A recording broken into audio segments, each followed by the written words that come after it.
हाम्रा अपेक्षा धेरै छन्। ती अपेक्षा अनुसार चाहिँ हामी अगाडि बढ्ने कुरामा चाहिँ समस्या छ। ठुल्ठुला विकास चाहिँ गर्ने हामीसँग पैसा हुँदैन नगरपालिकामा। सानातिना कुराहरू विकासहरू कृषि क्षेत्रको शिक्षा क्षेत्रका कुराहरूमा हामीले विकास गरेका छौँ। नागरिकमा अलिकति निराशाको छाइरहेको छ। त्यसले एउटा भ्याकुम, त्यसले एउटा रिक्तताको कारणले गर्दाखेरि फेरि अरू राजनीतिक दुर्घटना, राजनीतिक समस्याहरू आउने।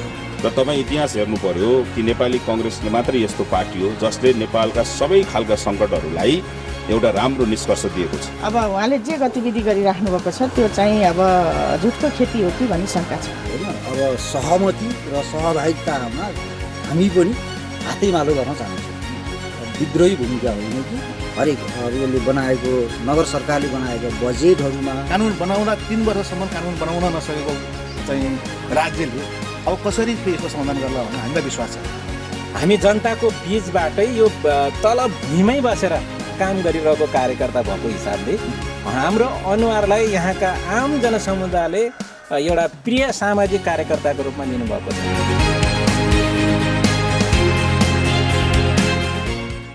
नमस्कार, तपाईँ हेर्दै हुनुहुन्छ गोल्डन आई टेलिभिजनको प्रस्तुति मौफसल राजनीतिक विशेष। तपाईँ हेर्दै हुनुहुन्छ। आज हामी पोखरा महानगरपालिकाको वडा नम्बर 31 मा छौँ।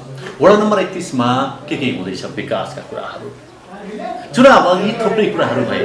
अर्थात् जब हामी जनप्रतिनिधिको चुनावमा थियौँ त्यति बेला जनप्रतिनिधिहरूले थुप्रै कुराहरू राखे, अथवा चाहिँ वडा विकासका कुराहरू राखे, बाटाघाटाका कुराहरू राखे, शिक्षाका कुराहरू राखे, साँच्चै विकास गर्छौँ भनेका थिए। या विकास भएको छ या छैन, यी विषयमा आफ्ना कुरा राख्नका लागि हामीसँग हुनुहुन्छ वडा अध्यक्ष 31 नम्बरका वडा अध्यक्षजी हुनुहुन्छ कमल बहादुर थापा हुनुहुन्छ। के भन्नुहुन्छ, के विकास गर्नुभयो, बाँकी के रहे, चुनावका दिन आउँदैछन् फेरि, अथवा चाहिँ कसरी अब चाहिँ चुनाव अथवा चाहिँ जनतामाझ जाने तयारी गर्दै हुनुहुन्छ। यी कुराकानी वडा अध्यक्षज्यूसँगको यहाँ समक्षमा राख्न चाहन्छु। स्वागत छ यहाँलाई। नमस्कार, धन्यवाद। आराम हुन्छ। वडावासी कस्तो छन्? वडावासी सबै सन्तुष्ट छन्। खोप सबैले लाउनु पाए सके? खोप सबैले पाइन्छ। अब केही मात्रा बाँकी छ, जति आउनु लाग्नुभयो सन्तुष्ट हुनुहोस्। अब धेरै बाँकी हुनुहुन्न। अब बच्चाहरूको 18 वर्षसम्मका बच्चाहरूको चाहिँ लाउने क्रम बाँकी छ, अब आउँदैछ। त्यो अरू सबैले चाहिँ लगभग सकियो। खोप चाहिँ एउटा चरणको सबैले सके। के काम हुँदो रहेछ? वडा अध्यक्ष भइसकेपछि जिम्मेवारी के हुँदो रहेछ? अब जिम्मेवारी थुप्रै हुँदो रहेछ। अब हामी त वडाले भनेको खास गरी सिफारिस गर्ने मात्रै त कुरा रहेछ। सिफारिस गर्ने यहाँबाट आएको। स्थानीय सरकारमा कस्तो महसुस गर्नुभयो तपाईँले चाहिँ? स्थानीय सरकार नेतृत्व गर्दाखेरि स्थानीय सरकार ठिकै छ। अब सानातिना कुराहरू सिफारिस गर्ने सबै कुरा त यो गाउँघरमै सबैको घरमा तहरामा आएकै हो। अब अरू त हामीले वडा अध्यक्षले वडा स्तरसम्मका अधिकारहरू ठिकै छन्, राम्रै छन् र प्रयोग भइरहेकै छन्। घोषणापत्रमा के बोल्नु भएको थियो याद छ अहिले हजुरलाई? याद छ। घोषणापत्रमा हामीले जे बोलेका थियौँ सुरुवात गरेका छौँ। सम्पन्न भएको छैन। किन सम्पन्न भएको छैन भने कोभिडले दियो। यो वडा भिन्न प्रकारका छन्। हाम्रो चाहिँ पोखरा महानगरपालिकामा कोही पुरानो पोखरा उपमहानगरपालिका थियो, त्यहाँ समथर सबै थियो। र अहिले चाहिँ अहिलेका महानगरपालिका भन्दा अनि गाउँपालिकाहरू पनि गाभिए, गाउँका वडाहरू पनि गाभिए। त्यस्तै यो लेखनाथ नगरपालिकाको 9, 10, 11 नम्बर वडा थियो यो, अहिले चाहिँ 31। र केही भाग ताल, बेगनास ताल, अनि 25% जति समथर भाग होला, अरू पहाडी भाग छ। अब पहाडी भागमा विकासका आधारहरू खासै थिएन, केही पनि थिएन। ट्र्याक पनि खोलिएको थिएन। अब हामी आएर ट्र्याक खोल्ने काम गऱ्यौँ। घोरेटोलाई मोटर रेल बाटो बनाउने चाहिँ अहिले यो वर्ष त खालि कोर्ने बाटाघाटाहरू कोर्ने मात्रै रह्यो। हामीले चाहिँ ट्र्याकहरू सबै ओपन गरिसक्यौँ। बहुवर्षीय योजनाहरू यहाँ चलिरहेका छन्। पिच कुनै बाटाहरू पिच हुँदैछन्। र स्कुल बनायौँ, स्कुलको कम्पाउन्डहरू लगायौँ, टोयलेट बनायौँ, पोखरीहरूको मर्मत गऱ्यौँ। अब स्वास्थ्यमा हामीले भौतिक विकास चाहिँ यी भयो हैन? भौतिक विकास भयो। हजुर। अब स्वास्थ्यतिर स्वास्थ्यतिर अब हाम्रो चाहिँ 2टा सहरी स्वास्थ्य केन्द्र, एउटा हेल्थ पोस्ट र एउटा आयुर्वेदिक औषधालय छ। 2टा चाहिँ भवन हामीले बनायौँ, 2टा सहरी स्वास्थ्य केन्द्रको भवन बनायौँ। अब चाहिँ आयुर्वेदिक औषधालयको भवन अलरेडी बनिसकेकै छ र स्वास्थ्यमा पनि राम्रै सुधार भएको छ। कोभिडको बेलामा हामी सबै मिलेर हेल्थ डेस्क राख्यौँ र धेरै घर घरमा औषधि पुर्यायौँ। धेरै कामहरू हामीले गऱ्यौँ। कोभिडको बेलामा पनि राहत बाँड्यौँ, धेरै कुराहरू गऱ्यौँ। 2 वर्ष यदि कोभिड नभइदिए भए अझै विकास हुन्छ होइन, अझै विकास हुन्छ। ठप्पै भयो नि त्यो त 2 वर्ष घरबाट बाहिर निस्किने अवस्थै रहेन होइन। स्वास्थ्यले चाहिँ ध्यान दिनुपर्ने अवस्था हजुर। त्यस्तो भएको हुनाले कोभिडले हाम्रो बाटाहरू पिच हुन्थ्यो। अहिले 2-3टा बाटाहरू यहाँले शिक्षाको कुरा गर्नुभयो, विद्यालयको कुरा गर्नुभयो। वडा नम्बर 31मा सबै बालबालिकाले समान शिक्षा पाएका छन्? सबै शिक्षा पाएका छन्। हाम्रो उसमा चाहिँ हामी सर्वे गर्दा 3जना बच्चाहरू स्कुल विहीन अथवा स्कुल नगएको अवस्था थियो।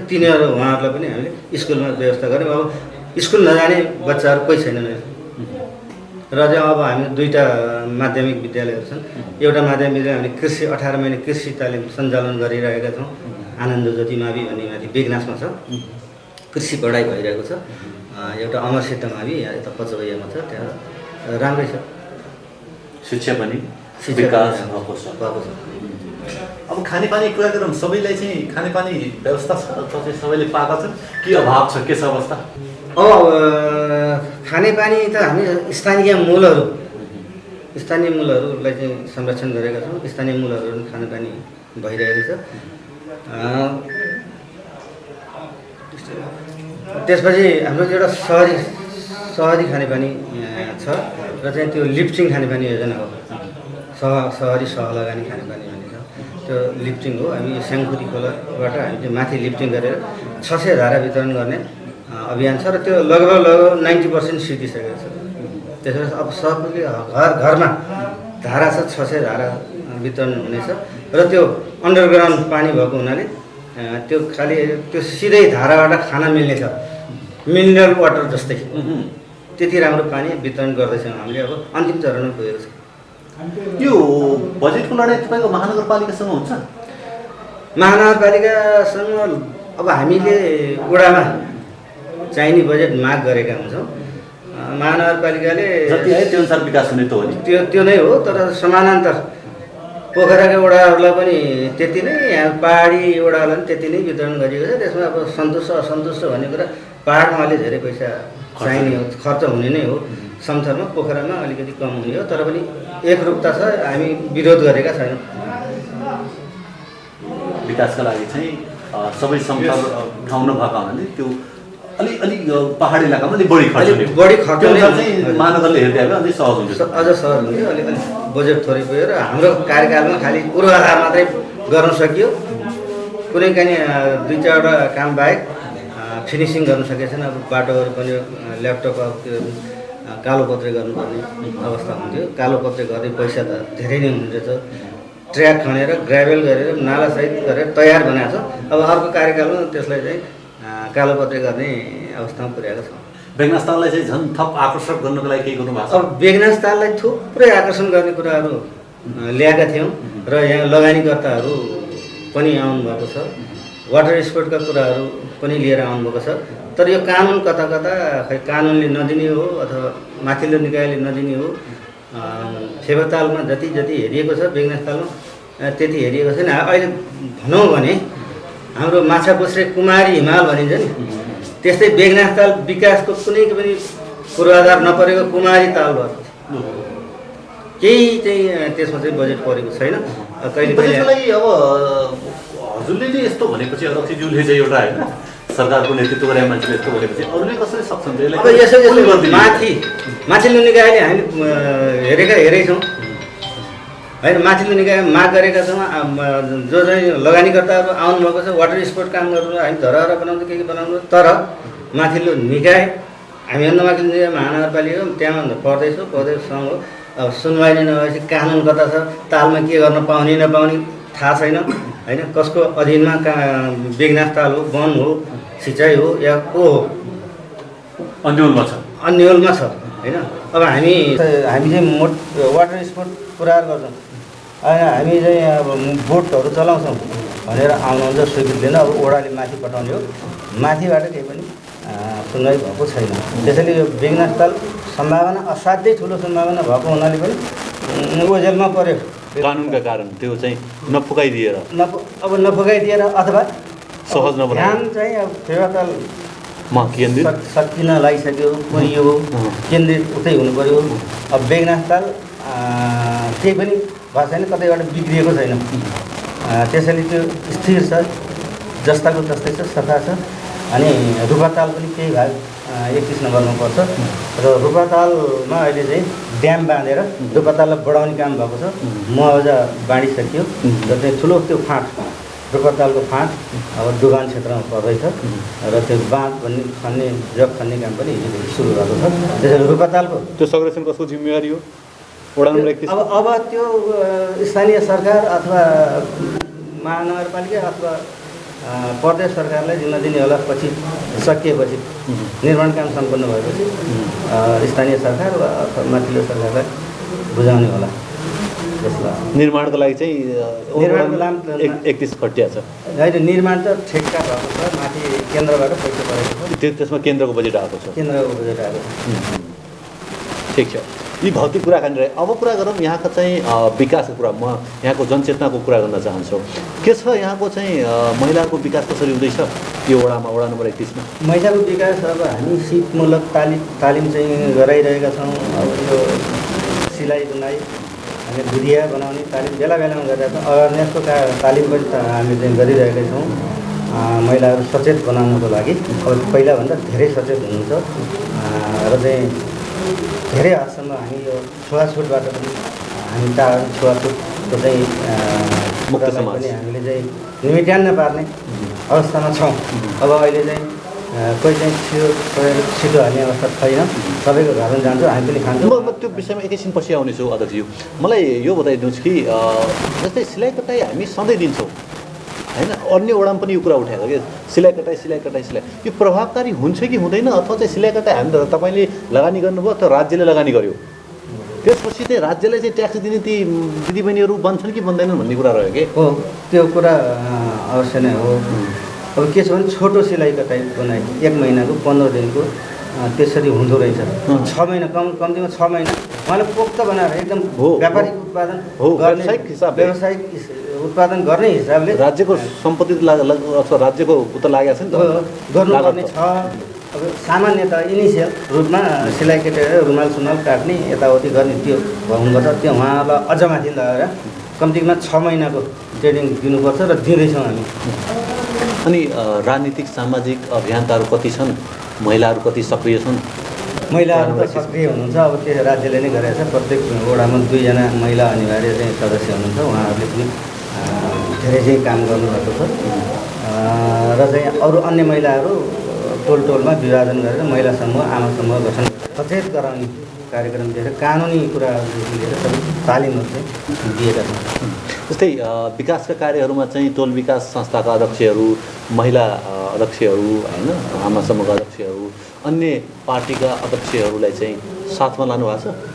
उहाँको साथ सहयोग पाउनु भएको छ कि नै? सबैको साथ पाएको छ। अब यो वडा नम्बर 31 भन्दा सबैको यो अहिले चाहिँ हामीले काम गर्दा यो पार्टी त्यो पार्टी यो पार्टी भन्ने हामीले पनि गरेका छैनौँ र महिलाहरू र अन्य पुरुषहरूले पनि त्यो पार्टी भनेर कुनै छुट्याउनु भएको छैन। हामी एकजुट भएर वडा नम्बर 31 को विकास गर्न तयार छौँ र कुनै पार्टीलाई चाहिँ विभेद गरिएको छैन।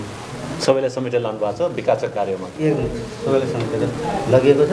सबै साथमा हुनुहुन्छ, सबै पार्टी हाम्रो साथमा हुनुहुन्छ। म अघिकै तपाईँको कुरामा आउन चाहन्छु अध्यक्षज्यू। जस्तै दलित समुदाय, त्यो समुदायको अवस्था कस्तो छ? कति छ यहाँ चाहिँ बसोबास? दलित समुदाय बिचमा दलित समुदाय हुनुहुन्छ, टोलै छ। उहाँहरूलाई छुट्टै विनियोजन खानेपानीदेखि लिएर अब भनौँ मामुली कुखुराका चल्ला बाँड्ने, कुखुराका चल्ला पनि हुर्काएर ठुल्ठुला भाले बनाएर बेच्नु भएको छ होइन। त्यस्तै खानेपानी वितरण गरिएको छ, राहत वितरण गरिएको छ। उहाँहरू चाहिँ त्यति दुःख भएको जस्तो छैन हाम्रो त्यो वडामा। हामीले घुमी हेरी अब आफ्नै गाउँघर त हो, यो टोलमा को छन् त्यो टोलमा। त्योभन्दा पनि अध्यक्षजी जस्तै चाहिँ अब तपाईँले भन्नुभयो सहज तरिकाले कि कुखुराको चल्ला दियो, उसले चाहिँ पाल्यो, बिक्री गरी सकियो।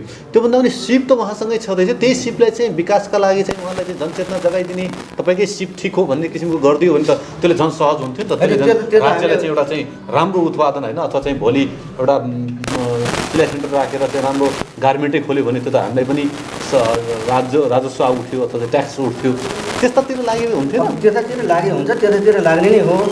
तर अब लगानीकर्ताहरू आउनु पऱ्यो। अब सानोतिनो लगानीले गार्मेन्ट हुँदैन। सानोतिनो अब खालि एउटा मेसिन राखेर सर्ट सिलाउने, चोलो सिलाउने यी कुराहरू सामान्य भयो। अब गार्मेन्ट राख्नलाई ठुलो लगानीकर्ता आउनु पऱ्यो, ठाउँ आउनु पऱ्यो। समुदायसँग छलफल चल्छ तपाईँको कतिको? बेला बेला छलफल चल्छ। के भन्नुहुन्छ त्यो समुदायको मान्छेहरू? समुदायको मान्छे हामी तालिम गर्छौँ भन्नुहुन्छ, तालिम दियो अनि कहाँ काम गर्छौँ भन्ने कुरा अलिकति अन्यल नै छ। फेरि प्रायः माथि गाउँतिरका महिलाहरू हुनुहुन्छ, यहाँसम्म आउने ट्रेनिङ गर्ने, उहाँ माथि जाने कुरा छ। त्यही ट्रेनिङ गरौँ भन्दाखेरि तलका मान्छे माथि नजाने, यसरी त्यस भएको हुनाले विभाजन गरेर हाम्रो 3टा वडामा 9, 10, 11 3वटा वडामा यसरी चाहिँ वडामा हामीले गएर काम गरिएको छ। अब उहाँहरूलाई व्यवसाय तरिकाले दिने भन्दाखेरि सबै सक्षम हुनुहुन्न, सबै आउन सक्नुहुन्न होइन। जो चाहिँ अगाडि आउन सक्नुहुन्छ महिलाहरू, उहाँहरूलाई चाहिँ हामीले गरेको छ। गुडिया तालिम अस्ति भर्खर दियो। गुडिया बनाउने त अब बेगनाथ तालको चिनो तपाईँहरू बनाउनुहोस्। बेगनाथ तालमा आउँदा तपाईँहरूको गुडिया किन्नुहुन्छ पर्यटकहरूले, बेगनाथ तालको चिनो बनाउनुहोस् भनेर उहाँहरू त्यो अभियानमा लाग्नुभएको छ। टोपी, रुमाल, अब गणेशको मूर्ति अथवा केटाकेटीहरूको मूर्ति अब कसरी हुन्छ, बेगनाथ तालको चिनो भनेर दिनुहोस् भन्ने हामीले गरिएको छ। 4 साल त्यो तालिम दिएको थियो। अब उहाँहरू व्यवसाय त्यो तालिम प्रभावकारी भयो? अहिले चाहिँ प्रभावकारी भयो, व्यावसायिक रूपले काम गर्दै हुनुहुन्छ? एकदम प्रभावकारी भयो। अब उहाँहरूले बुढीहरूलाई चाहिँ राजस्व तिर्ने अथवा चाहिँ त्यो दर्ता राजस्व तिर्नुभन्दा पनि पहिला तपाईँहरू कमाउनुहोस्। तपाईँलाई हामी ठाउँ दिन्छौँ बेगनाथमा, र बेगनाथ तालको चिनो भनेर लेख्नुहोस् भनिएको छ। त्यसरी बेगनाथ तालमा आउँदा एकजनाले एउटा गुडिया किनिदिनु हुन्छ र त्यो हिसाबले अगाडि बढाएको छ। एउटा चाहिँ यो आर्थिक पक्ष चाहिँ। अर्को कुरा चाहिँ त्यो समुदाय जस्तै तपाईँले छुवाछुतको भन्नुभयो, के छुवाछुत अझै छ र? छुवाछुत त अब यो झरै गाडेर बसेको छ, कैयौँ शताब्दीदेखि आएर बसेकै छ। अझै पनि गाउँघरमा बुढाबुढी हुनुहुन्छ, अब उहाँहरूले चाहिँ छुवाछुत मान्नुहुन्छ। गाउँ साइडतिर अझै पनि त्यो चाहिँ हामी जस्ता मान्छेहरू, अझ हामीभन्दा पनि बढ्ता उमेरका अथवा कम उमेरकाहरू पनि अलिकति सङ्कोच मान्नुहुन्छ। तर हामी सबैको अगाडि गएर खाइदिन्छौँ, उहाँहरू घरमा पनि खाइदिन्छौँ। राजनीतिक नेताहरू, अन्य पार्टीका मान्छेहरूले खाइदिनुहुन्छ, गरिदिनुहुन्छ। त्यसलाई चाहिँ अब त धेरै कसरी यसको अन्त्य गर्नु सकिन्छ होला के लाग्छ तपाईँलाई? कहिले अन्त हुने यसको समुदायलाई चाहिँ कहिले चाहिँ मुक्ति दिने? अब राजनीतिक दलहरूले चाहिँ विभिन्न टाइम भने अनुसार हामीले मुक्ति दिन्छौँ, हामीले मुक्ति दिन्छौँ। यो मुक्ति दिने कसले हो? केले मुक्ति दिनेले हामीले हो होइन। अब बाँकी मात्रै रहेको के हो भने बिहाबारी, विवाह एकबाट अर्कोले बिहा गर्यो, एउटा जातबाट अछुत जातले बिहा गर्यो भने अब बिस्तारै त्यस्तो हुँदै पनि छ। बिहारी भन्दा पनि जनचेतना स्तर विकास भएको, शैक्षिक स्तर विकास भएको भयो भने सहज होला कि, अथवा त्यसले बढी गर्ला कि? शैक्षिक स्तर दलितहरूले शैक्षिक स्तरमा अब यो यसको छुवाछुतको चाहिँ सबै अन्त्य गर्नुपर्छ भन्नुहुन्छ। जब हामी जुन छुवाछुत मान्छौँ नि, ब्राह्मण, क्षेत्री, अन्य जातिले जति भए पनि आफ्नो घरबाट सुरु गर्न सक्नुहुन्न। उहाँ चाहिँ अझै डराउनुहुन्छ समाजबाट कि मलाई चाहिँ फलानाले छोएको खायो भन्छ कि समाजले भन्नुहुन्छ। तर समाजको एक किसिमको डर चाहिँ छ, समाजको डर छ। तर चिरेर जानुपर्ने हुन्छ नै, आवश्यक छ। र कतिले चिरिएका पनि छन्, तर कता कति यो अलिकति तल्लो जातीय भन्ने भावना अझै पनि छ र रहिरहन्छ होला पछिसम्म, र अवशेष चाहिँ रहन्छ। अब चाहिँ 2-4 वर्षमा यो अब चाहिँ त यो त म यो उपल्लो जात तल्लो जात भन्ने कुरा अब बिस्तारै हराउँदै जान्छ, अन्त्य हुँदै जान्छ। त्यसको अन्त्य नै हुन्छ, हराउँछ। अन्त्य पनि गर्नु पर्यो। अब अहिले त भनौँ न पहिले जस्तो अहिले त अवशेष नै बाँकी रहेको छ। पहिले तल्लो जातले छोयो, हाम्रो हजुरबाले तल्लो जातले छोएपछि ताल नआउनुहुन्थ्यो, बेगनाथ तालमा नुहाउन आउँथ्यो र जानुहुन्थ्यो। अनि त्यसको पछि आएर छिटोसम्म छिटो तल्लो जातको मान्छेलाई अनि पानी ल मलाई छिटो हाल्दे भनेर भने अनि छिटो हाल्ने होइन, त्यस्तोसम्म पनि थियो पछि। अब अहिले छिटो हाल्ने चलन हरायो, त्यो हराए सिद्धि नै गयो। अब छोएको खाने नखाने भन्ने कुरामा आएको छ, छोएको प्रायः खाइरहेको छ, त्यसको पनि अन्त्य हुन्छ। यसले कुरीतिले अन्त्य गर्नु पर्दैन? गर्नु पर्यो। कुरीति अनि त्यही त संस्कार हो। त्यो संस्कारलाई अन्त्य गरेपछि कुरीति पनि अन्त्य भयो, सबै अन्त्य। ठिक छ ल, यी कुरा मैले हेरेँ कि अब चाहिँ हामी ज्येष्ठ नागरिकका कुरा गरौँ। ज्येष्ठ नागरिकलाई चाहिँ के कस्ता सुविधा दिनुभएको छ होइन? अन्य वडामा जाँदाखेरि रिफ्रेसमेन्टका कुराहरू छन्, उहाँलाई चाहिँ धार्मिक टुरका कुराहरू छन् होइन, उहाँलाई चाहिँ त्यो कुराहरू छन् के ज्येष्ठ नागरिक सम्मानका कुराहरू अन्य वडाले गरेको अथवा चाहिँ होइन ती कुराहरू पनि सुनियो देखियो पनि। अब हाम्रो वडाले अथवा चाहिँ वडा नम्बर 31ले के गर्यो के गर्दैछ अनि उहाँहरूको चाहिँ त्यो पेमेन्टको पनि ब्याङ्किङ गरिसक्यो अरे अहिले चाहिँ भत्ता जो छ त्यो ब्याङ्कबाट चाहिँ दिने पनि सुविधा गरिसक्यो अरे। अहिले चाहिँ वडामा आउनुपर्छ भन्ने छैन भन्ने हामीले अरू ठाउँ सुन्यौँ, तर वडा नम्बर 31को चाहिँ हजुरले के सुविधा गर्नुभयो थोरै राखिदिनुहोस्। अब के भने अब त्यो भत्ता त छँदैछ, ब्याङ्कमा आयो। अब कहिले उहाँको चाहिँ ज्येष्ठ नागरिकहरू हिँड्न सक्नुहुन्न, आउन सक्नुहुन्न। त्यसपछि छोरा नाति हामी आउँछौँ भनेर हामीले चाहिँ यहाँ छोरालाई दिने नातिलाई दिने एउटा कार्ड बनाइदिएका छौँ। तर कतिपय अवस्थामा फेरि के भन्छ, नातिले कार्ड बनाएर पैसा लाने र हजुरबाउलाई नदिने, आफैले मास्ने त्यस्ता अवस्था पनि देखेपछि त्यसलाई फेरि रोक्ने अवस्था पनि गरियो। किनभने अब हो कि होइन भनेर एकपटक तपाईँको हजुरबा बुवा लिएर आउनुहोस्, तपाईँलाई हो बिहे हुन्छ भन्नुभयो भने मात्र तपाईँको परिचय पत्र बनाउँछ भनेर अहिले त्यसरी फिल्टर गर्न थालिएको छ। नातिको नाममा बनायो, हजुरबा हिँड्न सक्नुहुन्न, उठ्न सक्नुहुन्न, मलाई जान्छु भने लानुहोस्। कति छ अहिले ज्येष्ठ नागरिकको कति बनाएको छ? अहिले 4000 महिनामा 4000 रुपियाँ ज्येष्ठ नागरिकले पाउने ब्याङ्किङद्वारा चाहिँ ब्याङ्किङद्वारा उहाँसँग खाता खोल्नु भएको छ, चेक दिनु उहाँसँग छ, सही लानुहुन्छ, पैसा निकाल्नुहुन्छ, आफै आउनु सक्ने आफै आउनुहुन्छ, आफै नआउनु सक्ने त्यसरी नै हजुरबाले दिने हो। हजुरबाले मान्नुहुन्छ भनेपछि म मान्छु, नातिलाई दिए हुन्छ भनेर आउनुभयो भने अनि हामी उहाँले चाहिँ पास गराउनु। अन्य के छ सुविधा? अन्य सुविधा हामीले चाहिँ रिफ्रेसमेन्टका चाहिँ हामीले कुरा गऱ्यौँ होइन। अन्य वडाले चाहिँ त्यो उहाँहरूको ज्येष्ठ नागरिक मिलन केन्द्र भनेर पनि बनाएका छन्। त्यो मिलन केन्द्र त बनाइएको छैन। बेगनास तालमा एउटा यो जलेश्वर महादेवको परिसरभित्र एउटा ठुलो हल छ, त्यहाँ हामीले ज्येष्ठ नागरिकहरूलाई टिभी, मादल, मृदङ्गा, दिउँसो खाजा यताउता सबै व्यवस्था गरेका छौँ। त्यहाँ ज्येष्ठ नागरिक आउनुहुन्छ, दिनभरि बस्नुहुन्छ, टिभी हेर्नुहुन्छ, त्यहाँ ठिकै छ। अब अलिक गाउँतिर पाहाडतिर चाहिँ पाहाडी भागमा एक ठाउँबाट अर्को ठाउँ जाँदा हिँड्नुपर्ने, अहिले मोटर बाटो पिच बाटो पनि छैन, उहाँहरूलाई हिँड्ने सामग्री पनि छैन। अब बिस्तारै होला अनि एउटा माइक्रो बस राखेर सबै गाउँभरिका ज्येष्ठ नागरिकलाई एक ठाउँमा थुपारेर अनि उहाँहरूलाई चाहिँ दिनभरि राखेर फेरि आफ्नो घरमा पुर्याउने त्यो चाहिँ लक्ष्य राखेका छौँ। अब अहिले त्यो प्लानिङमा हुनुहुन्छ, पुरा भएको छैन र त्यो बाटो पनि अहिले कालोपत्री नभएको हुनाले अलिकति भएको छ। अर्को कार्यकालमा अब उहाँहरूको आउनुहुन्छ, त्यसको उहाँहरू गर्नुहुन्छ, हामीले लक्ष्य राखेका छौँ। आफ्नो कार्यकालमा यो काम गर्न मात्र बाँकी थियो, यो काम गर्ने मेरो इच्छा थियो भन्ने कामहरू बाँकी छन्? अरू त सबै भयो। बेगनास तालमा अलिकति केही हलचल ल्याउने मेरो चाहिँ इच्छा छ। किनभने पोखरामा आएपछि बेगनास ताल यो कारणले जानुपर्छ, यो त्यहाँ बेगनास तालमा नहेरी हुँदैन, यो त बेगनास ताल नभयो भने हामी पोखरा आएको अधुरो रहन्छ भन्ने कुनै हामीले चाहिँ नौलो कार्यक्रम प्रस्तुति गर्न सक्यो भने बेगनास तालमा अनि यहाँ पनि पोखराको लेक साइड जस्तै यो बेगनास लेक साइड पनि हुनसक्छ र दुवै तालको प्रवर्धन हुनसक्छ र टुरिस्टहरू पर्यटकहरू आउन सक्नुहुन्छ। अब अहिले त बेगनास ताल एक प्रकारले शून्य छ, कोही पनि आउनुहुन्न। बेगनास तालमा नौलो पनि केही छैन। काठमाडौँबाट आउनुहुन्छ, लेक साइड बस्नुहुन्छ, बिहान यसो उठ्नुहुन्छ, रत्न मन्दिर डुङ्गा चढ्नुहुन्छ अनि त्यतैबाट जानुहुन्छ। डुङ्गा पनि चढ्नुभयो, लेक साइड पनि हेर्नुभयो, ताल पनि हेर्नुभयो, बेगनास ताल किन आउने? नौलो केही पनि छैन यहाँ। त्यसो भएको हुनाले नौलोपन वाटर स्पोर्टका कुराहरू हुन्छन्, क्रुजका कुराहरू हुन्छन् कि के हुन्छन्, लगानीकर्ताहरू पनि थुप्रै आउनुभएको छ, तर कानुनको समस्या छ। बेगनास तालमा के गर्न पाउने के गर्न नपाउने भन्ने कुरा छ।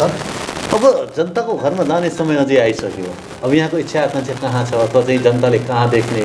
वडा अध्यक्ष भएर चाहिँ यहाँको स्थानीय सरकार त सम्हाल्नुभयो, यदि खोल्नु मिल्छ भन्न मिल्छ आफ्नो इच्छा भने मात्र भन्नु होला, नेसेसरी अथवा जबरजस्ती चाहिँ छैन। अब जनताले तपाईँलाई कहाँ देख्ने, तपाईँको इच्छा आकाङ्क्षा कहाँ? अहिले यस्तो छ, अब काम सम्पूर्ण अधुरा छ वडामा। किनभने 5 वर्षमा भ्याइन सक्ने अवस्था थिएन, छैन पनि। किनभने 2 वर्ष कोरोनाले खाइदियो, कानुनमै लाग्यो ऊ थिएन। अब अहिले भर्खर पिकअप लिन लागिएको थियो, अब पदावधि सिद्धियो र धेरै कुराहरू अधुरा छन् र तिनीहरूलाई अगाडि बढाउनु र सम्पन्न गर्नु बाँकी नै छ। अब त्यो त अब हामी अहिले राजनीतिबाट आफ्नो पार्टीबाट उठेका छौँ। पार्टीको अवस्था के छ, पार्टीले के दिने हो कि टिकट दिने हो, कहाँ पार्टीले कहाँ फिट गर्ने हो, त्यही अनुसार हामी काम गर्न तयार छौँ। भोलिको दिनमा पार्टीले जता पठायो अब पार्टीकै कुरा भयो, पार्टी त वडामा फेरि काम गर भने भन्नुहुन्छ, त बस अर्को साथीले अगाडि बढाउँ भने ठिकै छ। अब पार्टीले के महसुस गर्छ, कस्तो हामीले हाम्रो कामलाई के मूल्याङ्कन गरेको छ, अब पार्टीकै निर्भर हो। अध्यक्षज्यू, यहाँले अमूल्य समय दिनुभयो, वडा नम्बर 31 को समग्र विकासको कुरा राखिदिनु भयो र यहाँलाई हामी धन्यवाद दिन चाहन्छौँ र यहाँको आगामी राजनीतिक यात्रा पनि सफल रहोस्। पुनः भेट हुनेछ आशा अपेक्षा राख्दै धन्यवाद व्यक्त गर्न चाहन्छु। हस्, धन्यवाद गोल्डन नाई परिवारलाई मेरो हार्दिक शुभकामना छ। नमस्कार। मफसल राजनीतिक विशेष तपाईँ हेर्दै हुनुहुन्छ। हामी पोखरा महानगरपालिकाको वडा नम्बर 31 मा छौँ।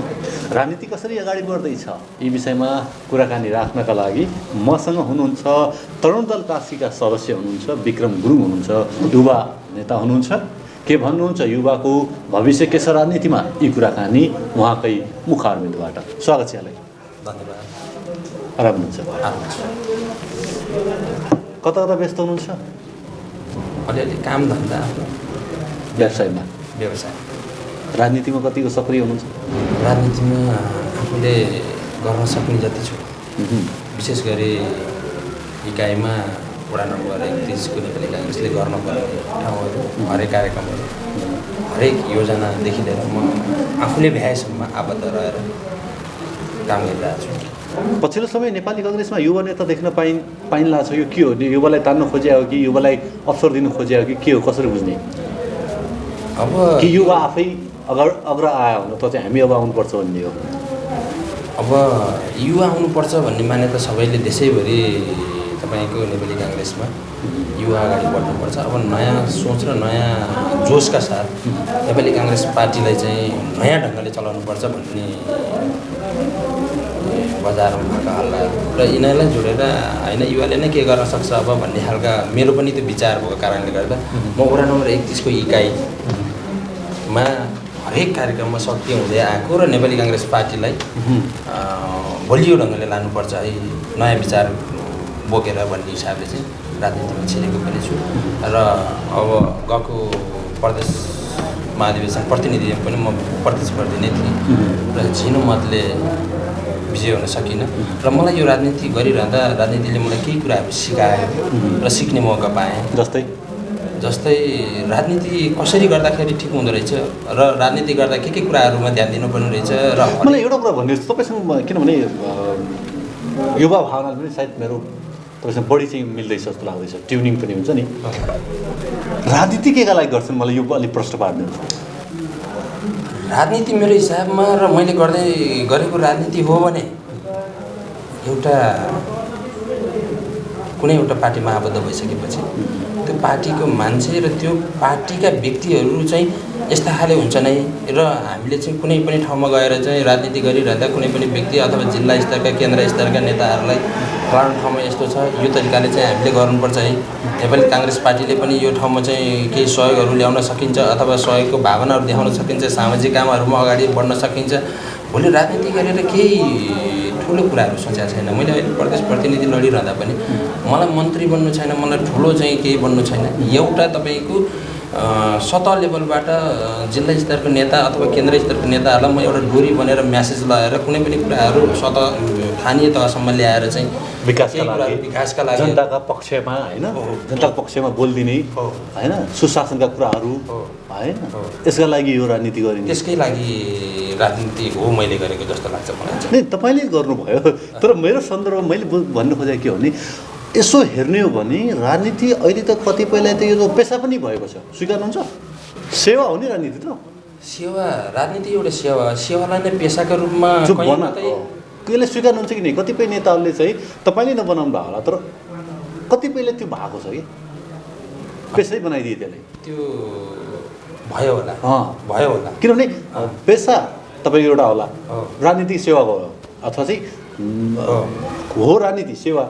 हामीले बुझेको अन्तर्राष्ट्रिय लेभलमा हेर्ने हो भने स्वच्छ होइन, सेवा हो होइन। मतलब तपाईँको पेसा त अरू हुनसक्छ, अथवा तपाईँले चाहिँ केही ठेकापट्टा गर्नु होला, अथवा चाहिँ कुनै चाहिँ काम धन्दा होला, अथवा चाहिँ फरक होला। तर कतिपयको त के छ भने पेसै यही भयो कि राजनीति भइदियो कि अहिले पछिल्लो समयमा आएर मैले बुझ्दै गरेका कुरा र भइगरेका कुराहरू कहीँ कतै मलाई पनि हो जस्तो लाग्छ तर यो हुनु गलत रह्यो र अब यसको लागि चाहिँ यो खबरदारीको लागि तपाईँ तयार हुनुहुन्छ वडा नम्बर 31 मा कस्ता कस्ता नेता भेट्नु भएको तपाईँले वडा नम्बर 31 मा त तपाईँको एउटै विचार बोकेर हिँड्ने र नेपाली काङ्ग्रेसलाई एउटा राम्रो पार्टीको रूपमा रूपान्तरण गर्ने भन्ने खालको विचार बोकेर म हिँडिरहँदा कतिपय मान्छेले अब तपाईँको अहिले सकिएको निर्वाचनमा पनि कति कुराहरू कति नेताहरूको टिका टिप्पणी गरे अन्तिममा गएर मान्छे त्यही ठाउँमा भोट हाल्नसम्म पछि नपर्दाको अवस्था भनेको तपाईँको एउटा चाहिँ तपाईँले जस्तो विचार बोक्नु भएको छ तपाईँ जसरी चाहिँ अगाडि बढ्न खोज्नु भएको छ त्यसमा कुनै कुराले पनि डाइभर्ट नभइकन तपाईँको एउटै धारलाई लिएर अगाडि बढ्नुपर्छ र एउटा निचोडमा पुग्नुपर्छ भन्ने लाग्छ मलाई तर धेरै यो बजारमा तपाईँको यो हाम्रो वडा नम्बर 31 मा एउटै विचार बोकेका र तपाईँ अलिकति माथि गएर एउटा नेपाली काङ्ग्रेसलाई राम्रो बनाउँछु भनिरहँदा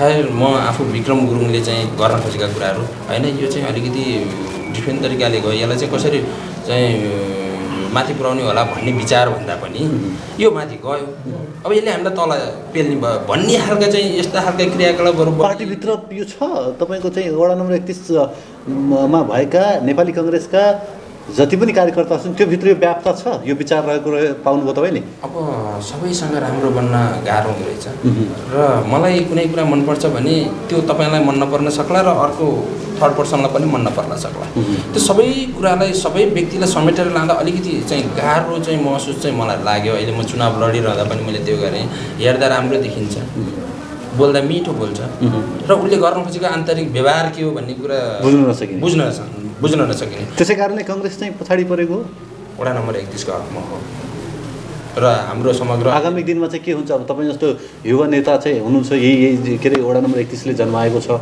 होइन अब तपाईँले गर्न चाहने त अब तपाईँको चाहना के वडा नम्बर 31 मा के गर्न सकिन्छ वडा नम्बर 31 आउँदो चुनाव पनि नजिकै आउँदैछ स्थानीय चुनाव नजिकिँदै गर्दा पार्टीभित्रका आन्तरिक चुनावमा जे भयो र अब स्थानीय लेभलको चुनावमा प्रतिपक्षसँग लड्ने एउटै मात्रै विचार होस् जो मान्छे म नेपाली काङ्ग्रेस हुँ भन्छ र विकासका कुराहरूलाई प्रतिपक्षले नउठाउँदै आफूले गएर उठाउने एउटा माइन्ड तयार गर्ने एउटा चाहिँ प्रतिवेदन तयार गर्ने वडामा पेश गर्ने र हरेक टोलमा गाउँमा गएर नेपाली काङ्ग्रेसले त्यस्ता खालका कार्यक्रम गर्नु पर्यो जुन कार्यक्रम नेपाली काङ्ग्रेसको लागि राम्रो होस् भन्ने मान्यता मैले बोकेँ अब अहिले तपाईँको आन्तरिक पार्टीभित्रकै कुराहरू धेरै मान्छेको धेरै गुटबन्दी धेरै मान्छेको धेरै किसिमका चाहिँ विचारहरू भएका छन् र अब आउने स्थानीय चुनावमा एक जिका हुनु जरुरी त्यसका लागि तपाईँको भूमिका कस्तो रहन्छ मैले त अलग अलग विचार भएका मान्छेलाई अलग अलग धारणा बोकेर हिँडेका मान्छेलाई समेटेर एक ढिका बनाउनु पर्छ भन्ने म मेरो हिसाबले लाग्छु कसैलाई कसैको व्यवहार मन नपर्ला कतिपय ठाउँमा तपाईँले पद छोड्नुपर्ने पनि अवस्था आउँछ त्याग्न तयार हुनुहुन्छ तपाईँ म त्याग्न तयार छु पार्टीका लागि जनताका लागि वडा नम्बर 31 वासीका लागि त्याग्न तयार छु वडा नम्बर 31 मा तपाईँ जस्ता युवा नेता देख्न पाइन्छ नेपाली काङ्ग्रेसमा अन्य पार्टीमा छन् कि छैनन् के छ म आफैलाई म जतिकै कोही पनि छैनन् भनेर युवाको रूपमा मैले युवाको रूपमा छन् हुनुपर्छ युवा अगाडि आउनुपर्छ नेपाली काङ्ग्रेसमा मात्रै अरू पार्टी अरू दलहरू पनि छन् हामीसँग उहाँहरू मसँगै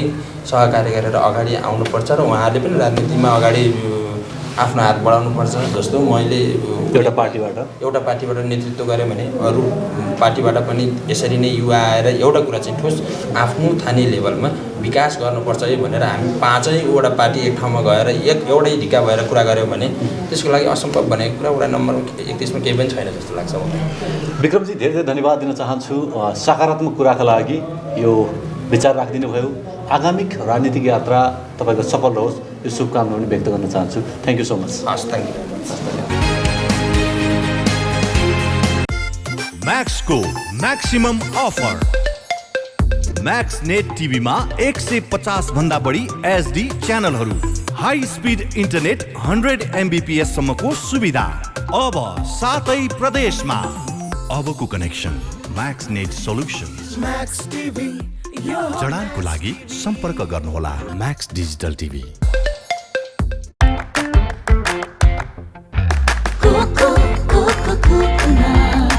कर्मचारी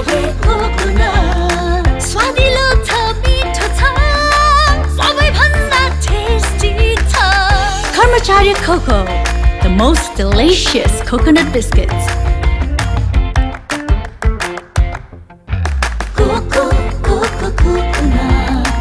कर्मचारी coconut, स्वादिलो छ मिठो छ सबैभन्दा टेस्टी छ कर्मचारी Cocoa, the most delicious coconut biscuits. तपाईको प्रत्येक शुभ कार्यको साथी एसआरकेसी बैंक्वेट। कुनै शुभ कार्य जस्तै शुभ विवाह, जन्मोत्सव, अन्नप्राशन, व्रतबन्ध, पिकनिक, आउटडोर इन्डोर तथा अन्य क्याटरिङको लागि हामीलाई सम्झनुहोस्। हामी तपाईको प्रत्येक शुभ कार्यमा तपाईको साथमा रहनेछौँ। हाम्रो प्रत्येक साथ स्तरीय र तपाईले चाहेको स्वादका परिकार सहित हुनेछ। तपाई मात्र हामीलाई सम्झनुहोस्। तपाईको फोनको आधारमा हामी तपाईले भनेको ठाउँमा र चाहेको समयमा सेवाको साथ उपस्थित हुनेछौँ। सम्पर्क एसआरकेसी बैंक्वेट, माटेपानी 12 नम्बर वडा अगाडि। Phone number 061 540 740, mobile number 98 560 22 604, 98 560 22 605। Proprietor Rajaram KC, Jayaram KC. आफ्नै प्याटी प्यालेस होस् वा अन्य कुनै ठाउँ, तपाईँ सम्झनुहोस् मात्र सेवाको साथ हाजिर हुनेछौँ। एसआरकेसी बैंक्वेट हो हाम्रो नाउँ। पोखराको लेकसाइडबाट जाने क्रममा सिडीमा रहेको पर्यटकको लागि एकदमै सर्वसुलभ बस्न खान एकदमै सहज भएको चारकोल प्राइभेट लिमिटेड, जुन चाहिँ सिडीको बाटोको दाहिने साइडबाट अवस्थित रहेको छ। यसको महत्त्वपूर्ण सेवा सुविधाहरू: थकाली खाना, लाइभ बार विकी, 7वटा रुमको व्यवस्था, पार्टी रेस्टुरेन्टको व्यवस्था र विभिन्न लाइभ स्पोर्ट्स बार, प्रोजेक्ट र राम्रो खाना अनि बस्नको सुविधा पनि छ। यहाँ विभिन्न तालको माछाको परिकारले साथै शान्ति स्तूपा, श्री सिद्धेश्वर महादेव र फेवातालको रमणीय दृश्य पनि हेर्न सकिन्छ। एकचोटि हजुरहरू पनि यो होटलमा गएर स्वागत गर्ने अवसर अवश्य दिनुहोला। सम्पर्क होटल चारकोल प्रणाली, शेरी पोखरा 18, सम्पर्क नम्बर 98469 042 28 42 0066। प्रोपाइटर प्रदीप गुरुङ, सलेश महर्जन, दिजेश वाग्ले। पोखराको लेकसाइडमा रहेको the freedom cafe restaurant and बार, जहाँ नेपाली, इन्डियन, कन्टिनेन्टल र इटालियन ब्रान्डहरू पाइन्छ। यहाँबाट विभिन्न नेपाली अर्गानिक कफीको एक चुस्की लगाउँदै यहाँ रहेको एकदमै सुन्दर फेवाताल पनि हेर्न सकिन्छ। यसका विशेषताहरू: 100% नेपाली अर्गानिक कफी, ककटेल्स, मोकटेल, विभिन्न डोमेस्टिक हार्ड ड्रिङ्कका साथै बाहिरी हार्ड ड्रिङ्कहरूको पनि सुविधा रहेको छ। तपाई पनि एकचोटि the freedom cafe restaurant and बारमा अवश्य एकचोटि जानुहोस् र स्वागत गर्ने अवसर दिनुहोस्। सम्पर्क hotel the freedom cafe restaurant and bar, 23 street, Khahari lakeside, Pokhara. सम्पर्क नम्बर 98 191 81 213, 98 171 69 060। प्रोपाइटर भुवन जीसी। लेखनाथको मुटु अर्घौचोक अनि अर्घौचोकमा अवस्थित विशाल एग्रो स्टोर्स। तपाईँ हाम्रो दैनिक जीवनमा अति आवश्यक पर्ने ताजा तरकारी, फलफुल, खाद्यान्न लगायत सम्पूर्ण सामानहरू चाहिएमा हामीलाई सम्झनुहोला। हाम्रा सेवाहरू: दुध, दही, खाद्यान्न तथा ताजा लोकल तरकारी, फलफुल सुपथ तथा होलसेल मूल्यमा पाइनुका साथै होम डेलिभरीको पनि व्यवस्था रहेको छ। साथै सम्पूर्ण पार्टी प्यालेसको सहजतालाई मध्यनजर गर्दै सम्पूर्ण सामानहरू सुपथ मूल्यमा डेलिभरी गरिने जानकारी पनि गराउँदछौँ। विशाल एग्रो स्टोर्स, पोखरा 27, लेखनाथ चोक। प्रोपाइटर विष्णु लामिछाने। सम्पर्क 98 560 33 822, 98 560 81 768 र 98 058 66 215।